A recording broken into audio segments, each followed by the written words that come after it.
This chapter is divided into 4 segments. वो जो 4 segments हैं बेसिकली वो 4 क्वेश्चंस हैं, वो 4 सवालात हैं। ओके, वो जो 4 क्वेश्चंस हैं उनमें से हम पहला क्वेश्चन जो है उसे सॉल्व कर रहे हैं। ये यूं कह लें कि आप पहला जो सेगमेंट है चैप्टर का वो सॉल्व हो रहा है और वो है creation of earth. Creation of earth को जानने के लिए, समझने के लिए हमें इंफॉर्मेशन कलेक्ट करनी पड़ी और वो जो इंफॉर्मेशन हमें कलेक्ट करनी पड़ी वो स्टार्स के मुतालिक थी। तो पहली इंफॉर्मेशन जो हमने स्टार्स के मुतालिक कलेक्ट की वो थी साइज ऑफ द स्टार्स। हमने बात की स्टार्स आर इमेंसली लार्ज। एक स्टार इतना बड़ा है कि उसमें hundreds and thousands of earths भी अगर आप पैक कर दे फिर भी जगह बच जाए। दूसरी बात हमने की numbers of stars. Stars are innumerable, उनके नंबर्स जो हैं शायद वो इक्वल हैं to the numbers of grains of sand found on the sea shores of the world. जितने दुनिया में समुद्रों पर साहिल के ज़रात हैं, साहिल पर रेत के ज़रात हैं, उतने आसमान पर सितारे हैं। It means it is impossible to count them. Third information, how do stars travel. Some stars travel in company while many of the stars travel alone. कुछ सितारे होंगे जो इकट्ठे गैलेक्सी की फॉर्म में नजर आएंगे, लेकिन ज्यादातर सितारे अकेले सफर करते हैं। Those with travel in company bear distance of million miles. वो जो कि करीब तरीन है उनमें फासला बहुत ज्यादा पाया जाता है। और फिर हमने पढ़ा था temperature of stars. Stars are extremely hot. सितारों की बात की जाए तो सितारे जो हैं वो बहुत ज्यादा क्या है, गर्म हैं। कलेक्शन ऑफ फायर हम उन्हें कह सकते हैं, आग के गोले हैं। अच्छा जी, हम यहां से आगे बात कर रहे थे क्रिएशन ऑफ अर्थ के मुतालिक। According to sir James Jeans, some 2000 million years ago this rare event took place। ये जो रेयर इवेंट था took place मीन ये वाक़या हुआ, ये रूनुमा हुआ। अच्छा, वो रेयर इवेंट क्या था कि a star wandering blindly through space came near the sun।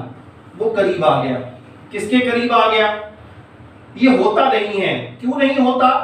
क्योंकि जो करीब तरीन स्टार्स भी अगर होते हैं, मिलियन ऑफ माइल्स उनके दरमियान फासला मिलियन माइल्स का होता है।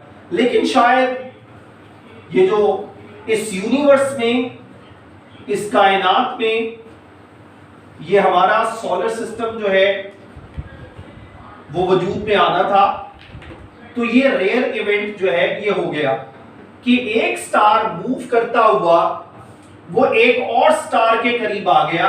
ये दूसरे लफ्जों में हम कहें कि वो सूरज के करीब आ गया। Okay, as it came nearer, जैसे जैसे वो स्टार दूसरे स्टार के करीब आता गया, जो सन है, मैंने पहले भी बताया है, a star is a collection of fire। आग के गोले हैं। This fire is burning all the time। This is called molten matter, mean liquid fire। ये molten matter है, इसमें आग जो है वो हर वक्त जल रही है। तो कुछ ऐसा हुआ कि जैसे जैसे ये स्टार जो है वो करीब आता गया, तो अपनी अट्रैक्शन की फोर्स की वजह से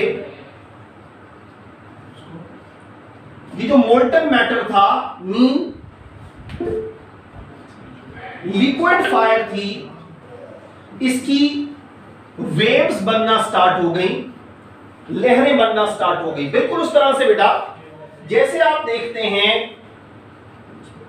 मून, ये मून जो है ये चक्कर लगा रहा है अर्थ के गिर्द, और जब ये करीब आ जाता है जमीन के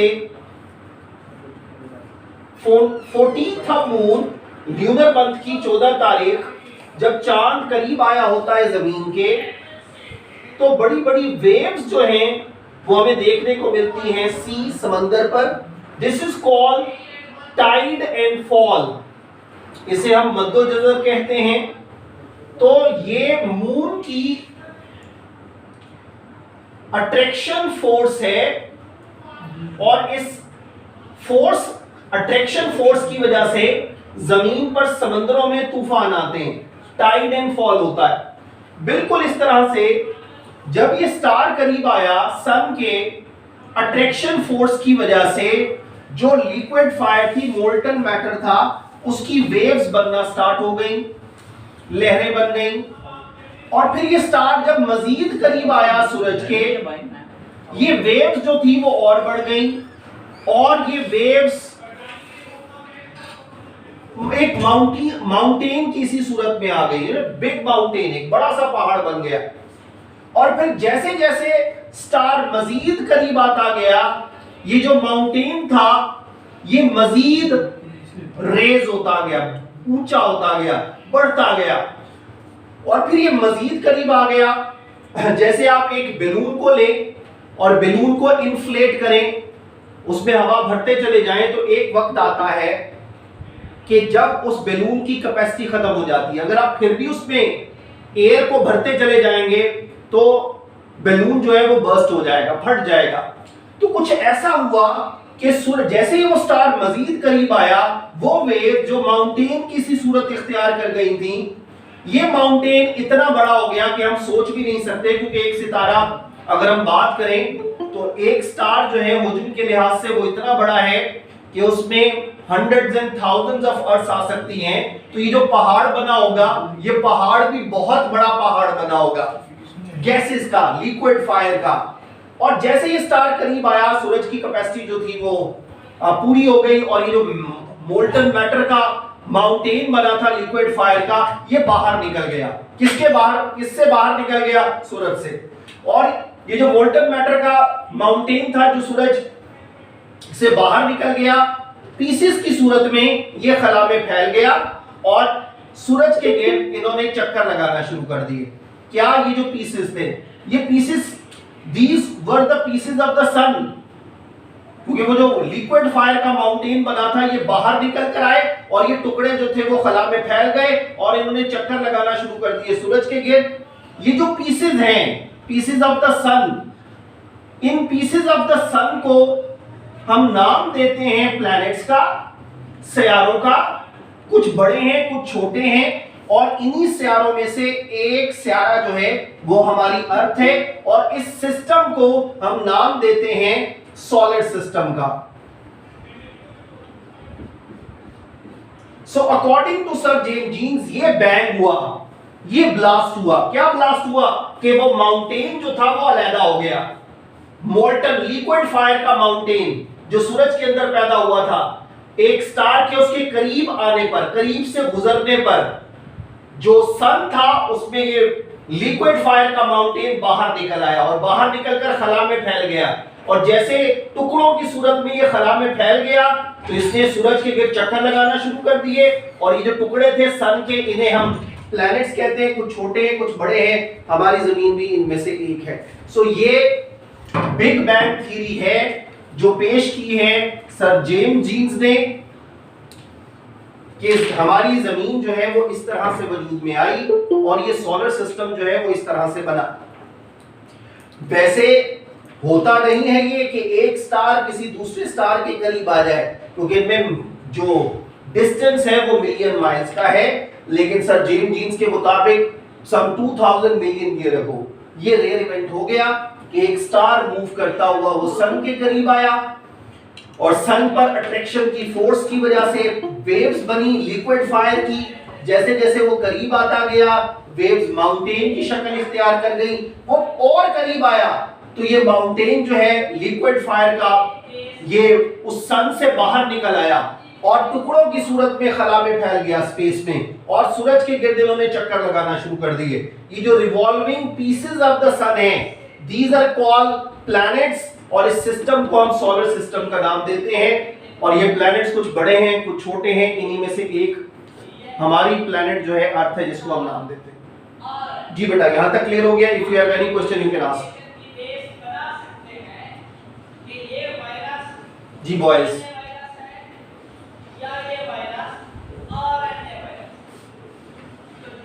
हेलो बॉयज। जी सर, क्लियर है। जी क्लियर है। जी हसन कुछ बात कर रहे हैं, बोले। सर मैं कह रहा हूँ इन दो स्टार्स की फिर कोलिजन नहीं की हुई है, इसका मतलब यही हुआ था। एब्सोल्युटली जी, एब्सोल्युटली ये एक दूसरे के करीब से गुजरे थे। दे डिडंट कोलाइड, आपस में टकराए नहीं हैं। टकराते तो फिर वो स्टार भी बेसिकली स्कैटर्ड होता, फट जाता, टुकड़े होता, और चूंकि हुज बहुत बड़ा है तो इसके टुकड़े भी काफी ज्यादा होते हैं। सर ये बिग बैंग थ्योरी है ना? जी जी, बिग बैंग थ्योरी है बेटा। उजैर जी बेटा। हसन कुछ और पूछना है? No sir. जी जी मोहम्मद शर्जी। सर ये थ्योरी जो है ये सही है बिल्कुल? जी बेटा जी, मैं आता हूँ इस पर, थ्योरी जो है ट्रू है?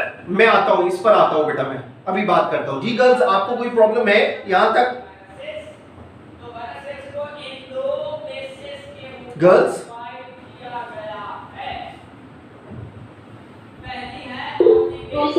ठीक है। अच्छा, एक क्वेश्चन है, मैं तमाम लोगों को जो है आंसर करना चाहूंगा।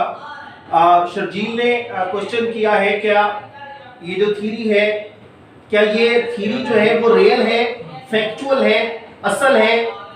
अच्छा, बेसिकली अगर हम बात करें इस चैप्टर के मुताबिक, the dying sun, it is not a scientific chapter, it is a philosophical chapter.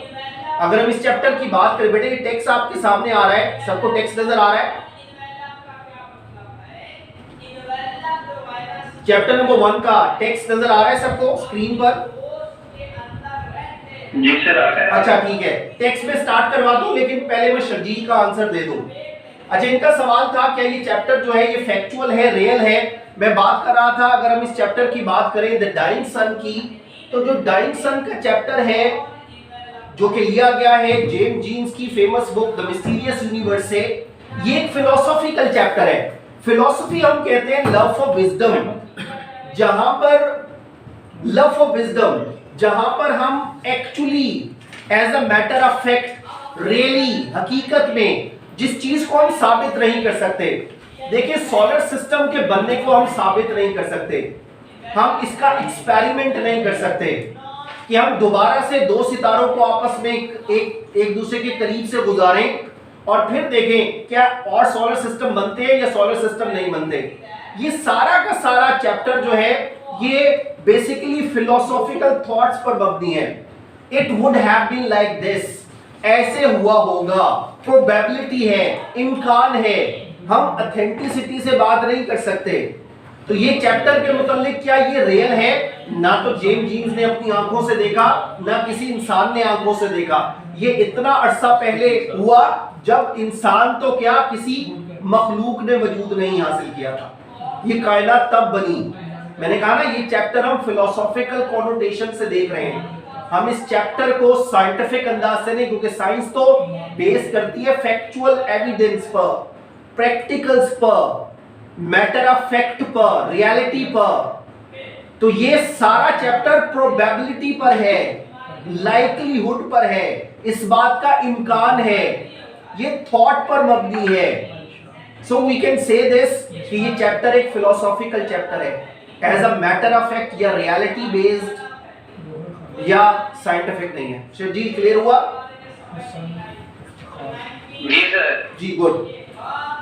सो अब मैंने कहा ना, इस चैप्टर के 4 सेगमेंट है। अभी जो हमने सेगमेंट डील किया वो पहला सेगमेंट था, ये सोलर सिस्टम कैसे बना, या ये जो हमारी जमीन वजूद में आई ये किस तरह से। अब हम इसे टेक्स्ट से पढ़ लेते हैं, आपके सामने ट्रांसलेशन भी आएगा, सिनोनिम्स भी आएंगे, तो आप इन्हें नोट करते जाएं अपने पास नोटबुक पर, या इनके स्क्रीनशॉट लेते जाएं ताकि आपको क्लियर होता चला जाए।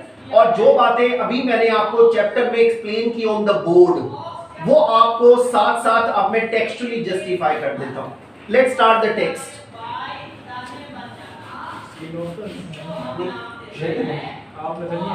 कोई बात नहीं, वो वीडियो में आ रहा हूँ। हाँ बस ठीक है। ये कपड़ा नहीं पड़ाई, कपड़ा ले लो।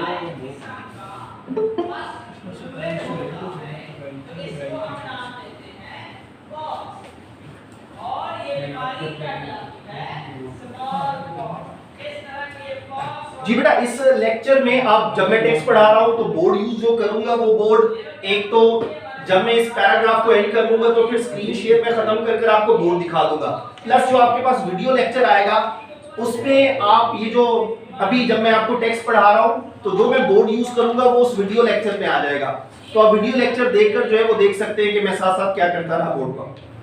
तो टेक्स्ट स्टार्ट करते हैं बेटा द डाइंग सन की। तो डाइंग सन का जो पहला पैराग्राफ है वो दो इंफॉर्मेशन हमें दे रहा है। पहली इंफॉर्मेशन है साइज ऑफ स्टार्स, कि सितारे हुज्म के लिहाज से कितने बड़े हैं, और पहले पैराग्राफ का जो दूसरा हिस्सा है वो हमें बता रहा है नंबर्स ऑफ स्टार्स, के तादाद सितारों की कितनी है।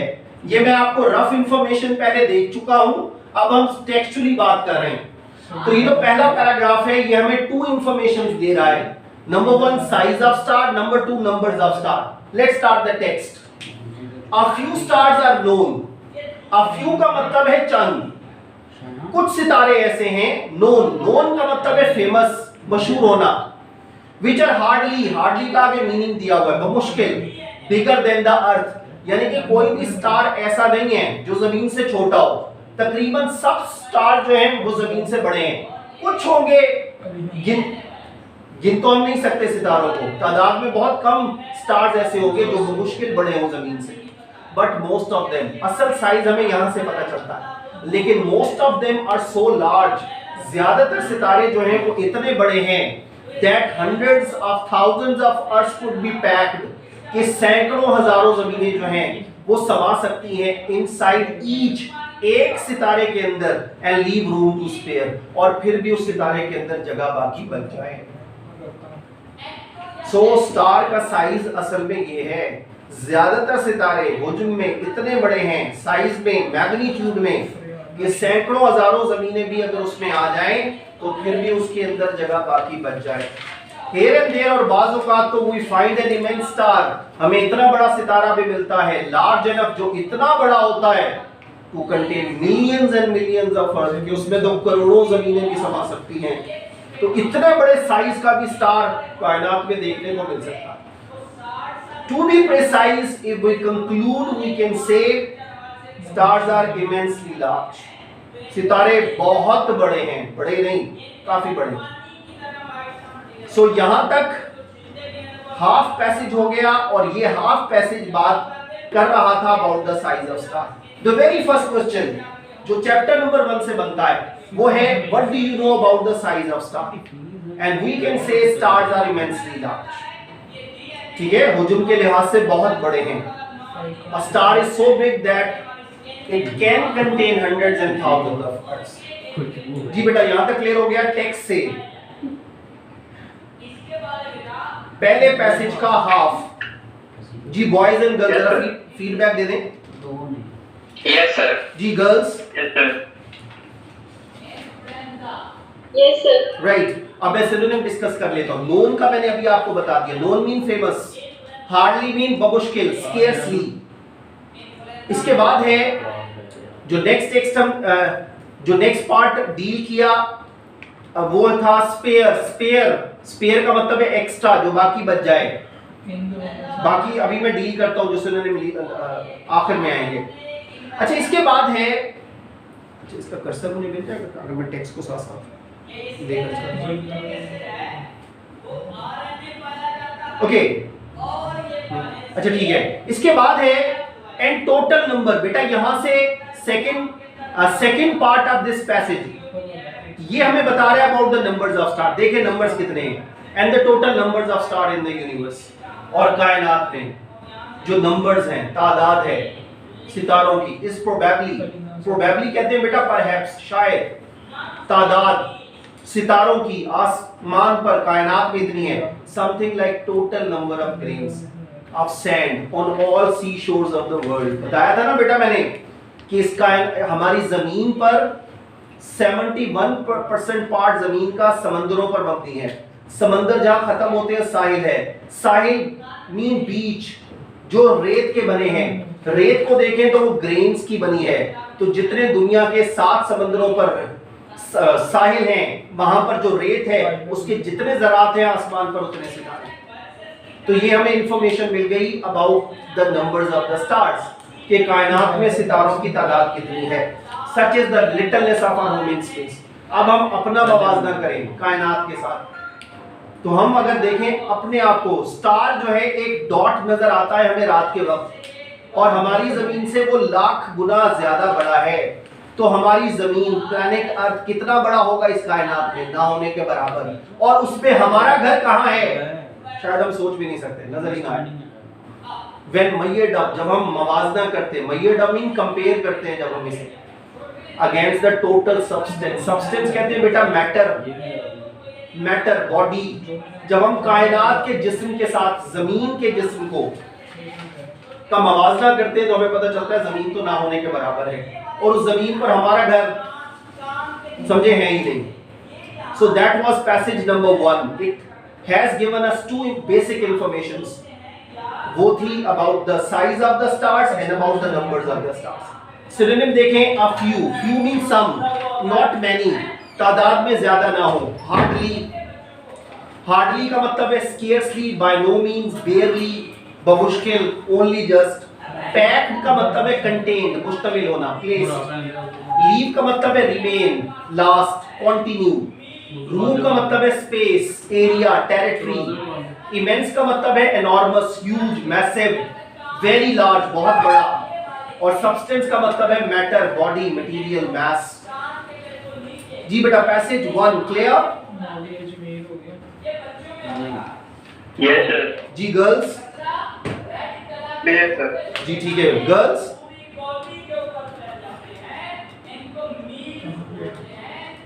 गर्ल्स बी क्विक, जरा जल्दी रिस्पॉन्स किया करें। Yes, sir. जी क्लियर, राइट। पैसेज 2 देखें बेटा, पैराग्राफ नंबर 2। अच्छा ये पैराग्राफ नंबर 2 जो है ये हमें थर्ड इंफॉर्मेशन दे रहा है about the stars. This is how do stars travel, कि जो स्टार्स हैं वो ट्रेवल किस तरह से करते हैं, सफर किस तरह से करते हैं। How do star travel, let's see. These millions of stars, ये लाखों सितारे are wandering, wandering का मतलब है रोमिंग। ये नीचे आपको मीनिंग नजर आ रहा है इसका, रोमिंग, रोमिंग, ड्रिफ्टिंग, ट्रैवलिंग, सफर करना। ये जो लाखों सितारे हैं ये घूमते फिर रहे हैं, ये सफर कर रहे हैं अबाउट इन स्पेस, कहाँ, कायनात में। A few form groups, मैंने बताया था, ज्यादा नहीं, कुछ स्टार्स ग्रुप्स बना लेते हैं। आसमान पर नजर डालें तो कहीं कहीं हमें गैलेक्सी नजर आती है। Galaxy is a collective noun for stars. जब 8-10 सितारे इकट्ठे होकर घूमते हैं, so this is called Galaxy. क्योंकि हमसे फार अवे है, हमें लगता है करीब हैं, लेकिन जो करीब तरीन है उनमें भी डिस्टेंस बिलियन माइल्स का है। सो अ फ्यू फॉर्म ग्रुप्स, कुछ स्टार्स ऐसे होंगे जो ग्रुप्स में सफर करते हैं, जो journey in company, company mean close, ठीक है, आपस में इकट्ठे होकर सफर करते हैं, but most of them travel alone. लेकिन हम रेशियो निकालें तो ज्यादातर सितारे अकेले सफर करते हैं। And they travel through a universe, और वो एक ऐसी कायनात में सफर करते हैं सो इमेंस, पहले पैसेज में आ गया word immense, enormous, huge, massive. वो इतनी बड़ी कायनात में सफर करते हैं। देखो ना, सितारों की तादाद इतनी है जितनी समंदर के रेत के ज़रात, और एक सितारा कितना बड़ा है, तो ये कायनात कितनी बड़ी होगी जिसमें ये घूम रहे हैं और ये सफर करते हैं एक इतनी बड़ी कायनात में, that it is very very rare, rare, seldom, ना होने के बराबर इवेंट, ये ना होने वाला वाकया है। Indeed for one star to come anywhere near to another, कि एक सितारा किसी दूसरे सितारे के करीब आ जाए। सो ये इम्पॉसिबिलिटी में है कि कोई सितारा किसी दूसरे सितारे के करीब आए, क्योंकि करीब तरीन सितारों में, स्टार्स में जो डिस्टेंस है वो मिलियन माइल्स का है। For most part, each star makes its voyage. Voyage कहते हैं जर्नी। ज्यादातर हर सितारा अपना सफर तय करता है। Complete loneliness. Loneliness कहते हैं आइसोलेशन, तन्हाई में। तकरीबन हर सितारा अकेले ही सफर तय करता है। आगे एग्जांपल देकर बताने की कोशिश की गई है। Like a ship on an empty ocean. जैसे आप देखें एक जहाज हो, आप उस जहाज पर बैठे हो, बहरी जहाज पर, चारों तरफ नजर दौड़ाएं तो दूर दूर तक आपको कोई और जहाज, शिप नजर नहीं आएगा। तो कायनात में सितारे भी ऐसे हैं। अगर आप किसी एक सितारे पर चले जाएं जो कि नामुमकिनात में से है, तो आप देखेंगे चारों तरफ नजर दौड़ाएंगे तो दूर दूर तक कोई और सितारा दिखाई नहीं देगा, क्योंकि इतना दूर है एक सितारा दूसरे सितारे से। इन अ स्केल मॉडल, यहाँ पर एग्जांपल है कि अगर आप एक मॉडल बनाएं in which the stars are ships, जिसमें यूं समझें कि सितारे बहरी जहाज हैं, average ship will be over 1 million mile from its nearest neighbour. असल पॉइंट ये है कि करीब तरीन जो जहाज या सितारे होंगे एक दूसरे के, उनमें फासला मिलियन माइल्स का है। For this it is easy to understand, इससे समझने में हमें काफी आसानी होगी। Why a star seldom finds another star anywhere near it? कि आखिर क्या वजह है कि एक सितारा किसी दूसरे सितारे के करीब नहीं आता। So that was passage number 2 and it has given us information about the traveling of the stars, that how do stars travel। तो सितारे सफर करते हैं all alone, a few form groups, लेकिन जो ग्रुप्स में भी करते हैं they bear distance of millions and miles। So that was the crux of this passage। जी बेटा, any confusion, any question, boys and girls? Okay sir। Okay, girls? Okay, sir. Okay, next passage जो है अभी time short है मेरे पास, next lecture में इंशाल्लाह complete होगा। तो कल हमारा क्रिएशन ऑफ अर्थ, और जो सेकंड पॉइंट है हाउ डू लाइफ स्टार्ट, जी how do life start on planet earth, ये दो सब्जेक्ट मैटर जो है वो कल के लेक्चर में हम डिस्कस करेंगे। वन मोर थिंग, अभी ये 2-3 लेक्चर्स में जितना मैंने द डाइंग सन के मुतालिक बात की है, कल आप मुझे पहले फीडबैक देंगे। मैं किसी को भी पॉइंट आउट कर कर उससे पूछ सकता हूं कि स्टार साइज में कितने बड़े हैं, कि एक स्टार दूसरे स्टार के करीब क्यों नहीं आता, why this is a rare event, ये यूनिवर्स साइज के लिहाज से कितनी बड़ी है, what is a star, what is solar system, ये अर्थ कैसे वजूद में आई।